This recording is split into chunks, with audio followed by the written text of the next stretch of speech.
नमस्ते दोस्तों, Indic divine channel पे आप सभी को स्वागत है। शरीर नश्वर है और आत्मा अजर अमर है। आत्मा एक शरीर को त्याग कर नए शरीर में प्रवेश करती है।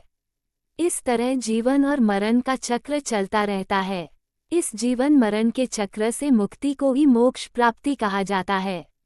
दोस्तों, शास्त्र में कुछ कार्य ऐसे बताए गए हैं जिनको करने वाले को जन्म और मरण के चक्र से मुक्ति प्राप्त हो जाने की मार्ग खुल जाती है और उसे बार बार जन्म लेकर इस संसार में नहीं आना पड़ता है।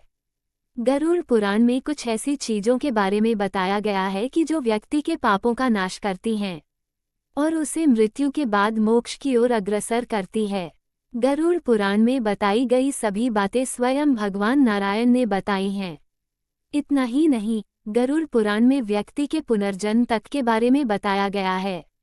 धार्मिक ग्रंथों में बताया गया है कि गरुड़ पुराण में बताई गई बातों का अनुसरण करके मनुष्य अपने पापों को नष्ट कर सद्गति को प्राप्त कर सकता है।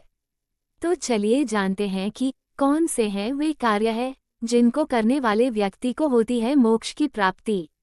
शास्त्र के अनुसार अगर कोई जातक नियमित रूप से श्रीमद् भागवत गीता के 11वें अध्याय का पाठ करता है तो उसे जन्म मरण के चक्र से मुक्ति मिल जाती है। गीता के इस अध्याय में भगवान विष्णु के विशाल रूप का वर्णन मिलता है। यही वजह है कि इसका पाठ करने वाले जातकों को मोक्ष की प्राप्ति होती है। दोस्तों, शिव की नगर काशी का वर्णन शिव पुराण में भी मिलता है। यह नगरी भोलेनाथ के त्रिशूल पर बसी है। इसके कोतवाल काल भैरव हैं। मान्यता है कि यहाँ यमराज का प्रवेश पूर्णतया वर्जित है। भोलेनाथ का सुमिरन करते हुए इस स्थान पर जो भी जातक अपने प्राण त्यागते हैं उन्हें जन्म मरण के चक्र से मुक्ति मिल जाती है। सनातन धर्म में एकादशी तिथि को सभी व्रतों में सर्वश्रेष्ठ बताया गया है। यह व्रत भगवान विष्णु को समर्पित होता है।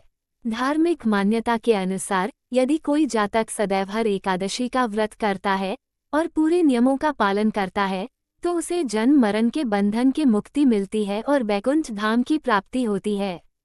धर्मशास्त्र के अनुसार यदि किसी जातक को बार बार कैलाश मानसरोवर के दर्शन करने का सौभाग्य मिलता है तो उसके ऊपर भगवान शिव की विशेष कृपा होता है।